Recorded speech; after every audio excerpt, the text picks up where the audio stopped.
Bonjour et vous êtes bienvenus. Bon, pour cette vidéo, on va continuer l'étude du système fauteuil de dentiste. Bon, cette fois-ci, on va étudier les récepteurs triphasés, bien sûr pour les élèves bac technique préparation pour le bac, à titre de révision, bien sûr. Le cabinet du dentiste est branché au réseau électrique triphasé 220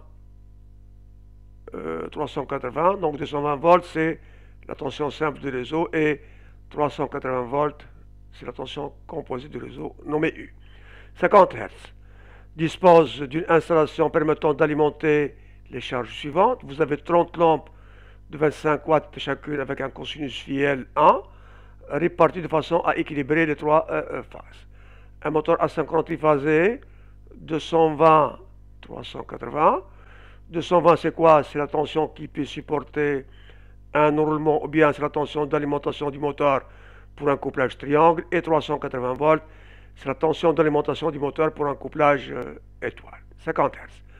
Aux bornes duquel la méthode de 2 wattmètre a donné les indications suivantes: P1 égale 800, P2 égale 200.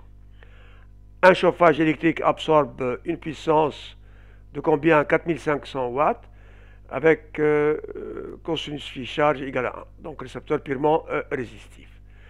Première question. Quelles sont les puissances actives, réactives et apparentes absorbées par le moteur? Ensuite, quelles sont l'intensité du courant et le facteur de puissance à l'entrée du moteur? Bien.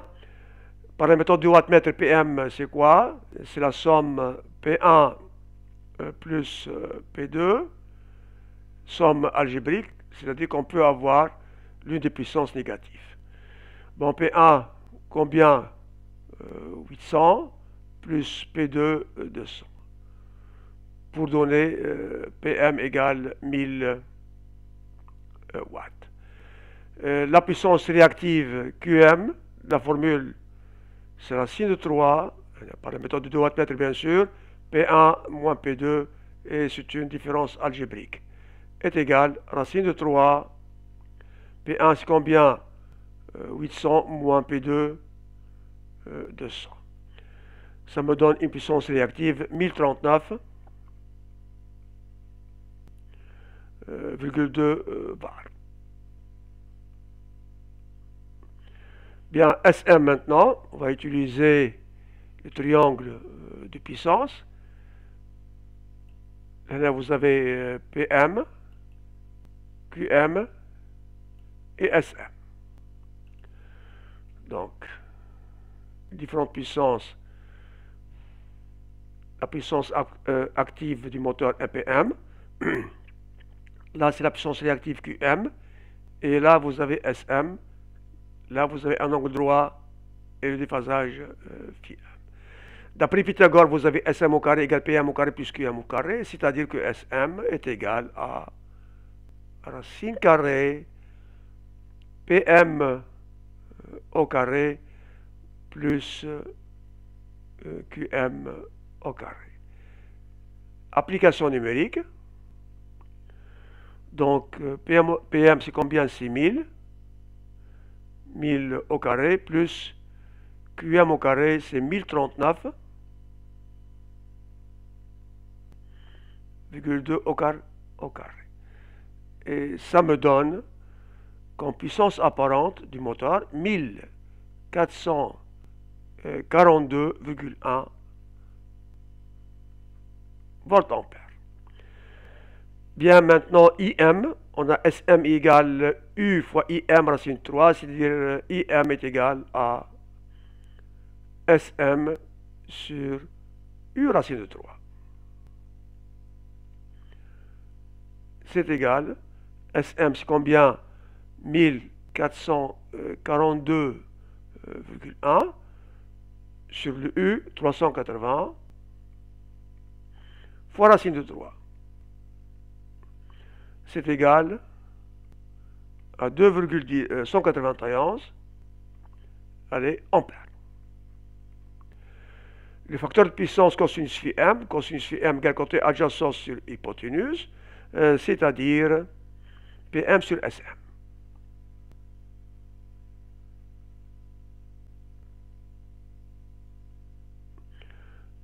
c'est-à-dire 1000 sur SM 1442,1. Et ça va me donner un cosinus phi m égale 0,6934. Bien, passons à la question suivante. Donc, deuxième question. Quelles sont les puissances actives, réactives et apparentes totales absorbées donc par l'installation? Quelles sont l'intensité du courant et les facteurs de puissance lorsque tous les appareils fonctionnent en même temps et en pleine charge? P total. D'après le théorème de Bouchereau, la puissance totale d'une installation, c'est la somme des puissances actives. Et qu'est-ce qu'on a comme récepteur? On a des lampes, donc P lampe plus P moteur et plus la puissance active du système de chauffage. On a 30 lampes de 25 watts chacune, c'est-à-dire 30 fois 25, plus PM, on a trouvé 1000, et plus 4500. Ça me donne comme résultat 6250 l'unité CW. La puissance réactive totale, de même, d'après le théorème de Bouchereau, sera la somme des puissances réactives.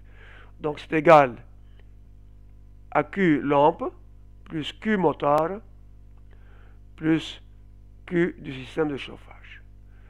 Pour les lampes, on a un cosinus phi est égal à 1, c'est-à-dire le sinus phi est égal à 0, donc Q lampe égale I racine 3 sinus phi, c'est égal à 0. Voilà. Plus Q moteur, plus le Q du système de chauffage, kiff. Le système de chauffage, c'est un récepteur purement résistif, cosinus phi est égal à 1, sinus phi est égal à 0, c'est-à-dire que chauffage est égal à 0. C'est-à-dire, un récepteur purement résistif n'absorbe pas de la puissance réactive, il n'absorbe que de la puissance active. Donc c'est égal à Qm. Et Qm, c'est égal à 1039,2 var. C'est bien. Maintenant, la puissance apparente totale, on va utiliser le triangle de puissance. Bon, par exemple, ça c'est le Q total, P total et S total. Bon, on a, comme d'habitude, un angle droit, puissance totale, Q total, S total et phi global. Bien, d'après Pythagore, ST au carré égale PT au carré plus QT au carré, c'est-à-dire ST, la puissance apparente totale, c'est P total au carré plus Q total au carré. C'est égal à racine carrée. Donc P total, c'est combien? 6250 au carré plus 1039,2 au carré. On trouve comme résultat 6335,8 voltampères. IT maintenant, on a ST égale U fois IT racine de 3, c'est-à-dire IT est égal à quoi? ST sur U racine de 3. ST c'est égal à 6335,8 divisé par U 380 racine de 3. Je trouve comme résultat 9,626 ampères. Cosinus phi global, c'est côté adjacent sur hypoténuse, c'est-à-dire la puissance totale sur S total. C'est égal à 6250 sur 6335,8. Résultat 0,9864.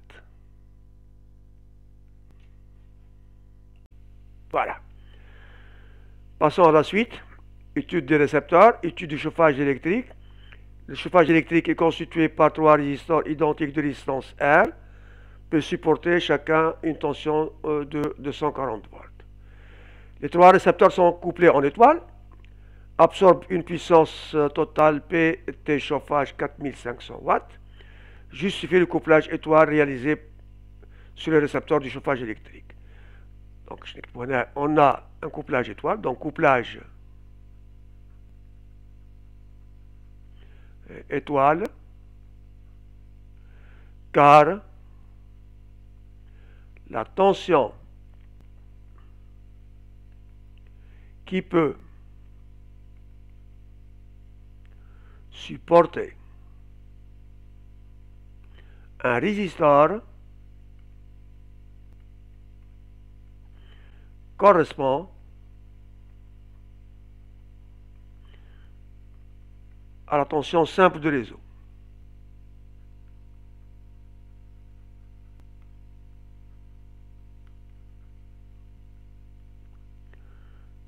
Voilà. Passons à la suite. Compléter le schéma du montage de 2 wattmètres permettant de mesurer la puissance totale du chauffage. Bon, l'ampèremètre, elle mesure le courant en ligne I. On a un wattmètre qui va indiquer PA. 4 bornes. 2 bornes pour le circuit intensité et 2 bornes pour le circuit tension. Donc, il y a 2 bornes pour le circuit intensité et 2 bornes pour le circuit tension. Le wattmètre qui va indiquer PB. De même, 4 bornes. Circuit intensité en série, on verra plus tard les circuits tension en parallèle. Bon, les 2 points communs ensemble. Et le U vers la 3e phase. Kiff, un circuit tension vers la 3e phase. Comme vous voyez, V2, elle est placée entre 2 phases. Qu'est-ce qu'elle mesure donc ce voltmètre? Donc ce voltmètre mesure la tension composée U, et là vous avez un voltmètre qui va mesurer la tension entre phase et neutre, ça va mesurer la tension simple du réseau. Bien.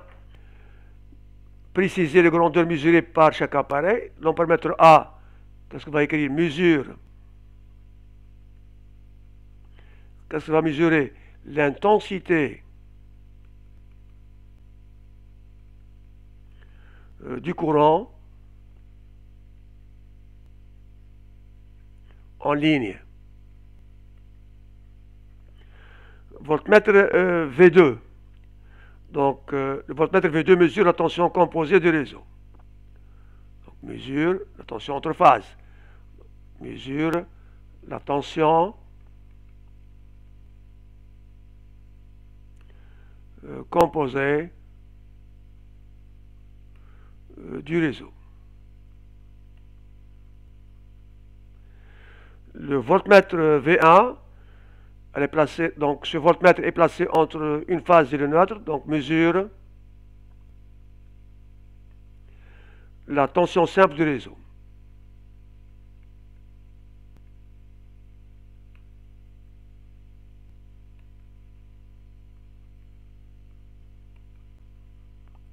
Et voilà. Passons à la suite. Donner la relation et les valeurs numériques de PT chauffage en fonction de PA et PB et QT chauffage en fonction de PA et PB. Donc, par la méthode de wattmètre, PT chauffage, c'est quoi? C'est PA plus PB. On a demandé juste cette relation. Bon, on a donné combien? 4500 watts. Et QT chauffage, c'est égal à racine carrée de PA moins PB en principe c'est combien? 0 var. Cosinus phi chauffage égale à 1, sinus phi égale à 0. Donc I racine 3 sinus phi est égal à 0.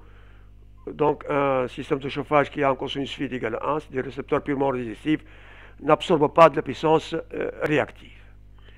Bien, question suivante. Déterminer les indications de 2 wattmètres PA et PB. Bon, qu'est-ce qu'on a? On a QT du système de chauffage égale à combien?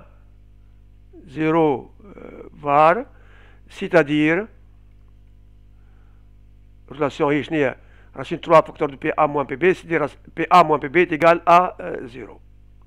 Donc PA moins PB égale 0, c'est-à-dire PA égale PB. Qu'est-ce qu'on remarque? Pour un récepteur purement résistif, le 2 wattmètre indique la même valeur. PT chauffage et PA plus PB, c'est-à-dire 2 fois PA, et c'est égal à 2 fois PB. C'est-à-dire PA égale PB égale PT chauffage sur 2, et c'est égal à combien? 4500 sur combien? Sur 2. Bon, on trouve bien PA égale PB est égal à 2250. Bon, il y a un problème. Est-ce qu'on doit mettre watt ou bien non? On verra plus tard. Donc, l'unité, c'est à discuter. Question E, déterminer le courant absorbé par le chauffage. Donc, PT chauffage, donc P total chauffage, allez, est égal à quoi? UI, racine de 3, cosinus phi. Or, cosinus phi chauffage, bien sûr. Or, cosinus phi du système de chauffage est égal à combien? Est égal à 1. On a un récepteur purement résistif. Bien, le I du système de chauffage, donc notre I chauffage, pourquoi pas, est égal à PT chauffage sur U racine de 3. C'est-à-dire 4500 sur 380 fois racine de 3. Pour trouver un courant de combien? De 6,837 ampères. Bien. Voyons si on a un récepteur purement résistif, le 2 wattmètre indique la même valeur. Voyons si on a un récepteur globalement inductif, composé d'inductance et de résistance. Donc, par la méthode du wattmètre, qu'est-ce qu'on a? Donc, est-ce qu'on a un récepteur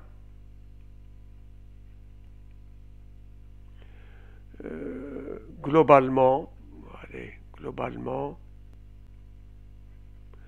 inductif. C'est-à-dire, il absorbe de la puissance active et de la puissance réactive. Bien, qu'est-ce qu'on a? La puissance active P, par la méthode du wattmètre, c'est égal à PA plus PB. Bien, c'est notre première équation. L'objectif là, c'est de déterminer l'indication du wattmètre. Donc, on a PA et deuxième indication PB. Q, la puissance réactive de ce récepteur, c'est racine de 3 PA moins PB. On développe, c'est-à-dire racine de 3 fois PA moins racine de 3 fois PB. Deuxième équation. Bon, on change un peu de couleur. Bon, on va multiplier la première équation par combien? Par racine de 3.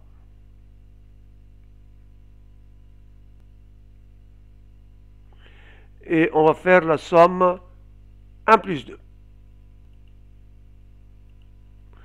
Donc, 1 plus 2.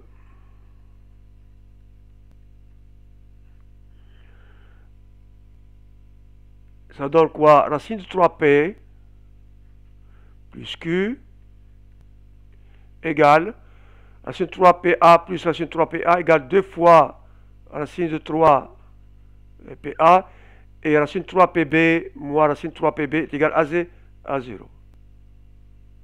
Voilà. P grand A. C'est-à-dire l'indication PA c'est égal à racine de 3p plus q sur 2 racines de 3. Voilà le problème. Donc on a trouvé l'indication une somme puissance active plus puissance réactive. Vraiment, à mon avis, on n'a pas le droit de mettre une unité pour PA. C'est un mélange entre puissance active et réactive. Ce n'est pas une grandeur physique, c'est une indication du wattmètre. On a cette habitude de mettre PA en watts. Pour moi, c'est pas juste. Bien, on va chercher maintenant PB. Il y a deux méthodes. Bon, première méthode, on va faire 1 moins 2. C'est-à-dire racine de 3 P moins Q égale racine de 3PA moins racine de 3PA est égal à combien? 0. Et racine de 3PB moins racine de 3PB est égal à 2 fois racine de 3 PB. Pour trouver PB égale à racine de 3P, la puissance active, moins Q sur 2 fois racine de 3. La même chose. Donc, puissance active moins puissance réactive. Hein? On peut la calculer d'une autre manière. On a P est égal PA plus PB, deuxième méthode. Voilà. C'est-à-dire PB est égal à P moins PA. Voilà, ainsi se termine cette vidéo. Je vous souhaite bonne chance, bon travail. Je vous remercie pour votre attention. N'oubliez pas de vous abonner à la chaîne Educat Technologie Wahid Batman. À très bientôt, Inch'Allah.